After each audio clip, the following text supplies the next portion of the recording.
స్త్రీ శాపం అనేది ఫలిస్తుందా? ఎందుకంటే శ్రీకృష్ణుడు ధర్మం వైపు నిలబడినప్పటికీ కూడా గాంధారి శపించింది కదా, ఆ శాపం ఫలించింది కదా. చాలా చక్కటి సందేహం అమ్మ.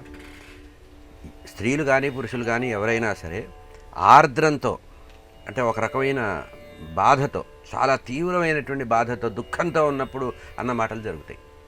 దీనికి మహాభారతంలో కృష్ణ పరమాత్మ భీముడిని తెచ్చినప్పుడు ఆ గాంధారీదేవి కృష్ణుడి వల్లే ఇంత జరిగింది, తన 100 మంది సంతానం కూడా కృష్ణుడి యొక్క వ్యూహం వల్లే పోయారనేటువంటి ఆవేదనతో పతివ్రతా స్త్రీ అయినటువంటి ఆమె, అంటే ఆమె పతివ్రతను ఎందుకన్నారంటే ఈ సందర్భం కోసం కాదు, భర్తకి కళ్ళు లేవు కనుక తన కళ్ళున్నా కూడా భర్త చూడని లోకాన్ని తాను చూడకూడదనేటువంటి పాతివృత్య ధర్మంతో గాంధారి కళ్ళకి బట్టలు కట్టుకుంది. అటువంటి కళ్ళగంతలు కట్టుకున్నటువంటి ఆమె ఇక్కడ కృష్ణ పరమాత్మ మీద నేరారోపణ చేసినప్పటికీ కూడా ఆ పుత్రవియోగ దుఃఖంతో తీవ్రమైనటువంటి వేదనతో అన్నప్పుడు అది ఫలిస్తుంది. ఎందుకంటే దీనికి కూడా ప్రమాణం చెప్పారు శాస్త్రంలో. ఎవరైనా ఇంట్లో ఒక వ్యక్తి చనిపోయినప్పుడు ఆ 10 రోజులు కార్యక్రమం చేస్తారు చూసారా, ఆ పితృదేవతల యొక్క ఆరాధన చేసేటువంటి ఆ సమయంలో, ప్రేత కర్మలు చేసే సమయంలో ఎవరినైనా ఏదైనా ఒక మాట అంటే అది జరిగి తీరుతుంది.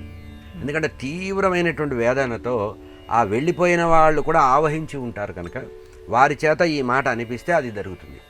ఒకటి ధర్మంగా ఉన్నటువంటి వాళ్ళు అన్నప్పుడు జరుగుతుంది, అవతల వాళ్ళు తీవ్రమైన కష్టంలో ఉన్నప్పుడు కూడా జరుగుతుంది. అందుకనే ఎప్పుడైనా బాగా కష్టంలో ఉన్నప్పుడు కానీ, ప్రమాదాలు జరిగినప్పుడు కానీ, ఎవరైనా ఆత్మహత్యలు చేసుకున్నప్పుడు కానీ, ప్రేత సంస్కారాలు చేసేటప్పుడు కానీ, శవం దగ్గర ఉన్నప్పుడు కానీ ఇతర విషయాలు మాట్లాడకుండా చాలా పరిమితంగా మాట్లాడాలని చెప్పిన కారణం అది.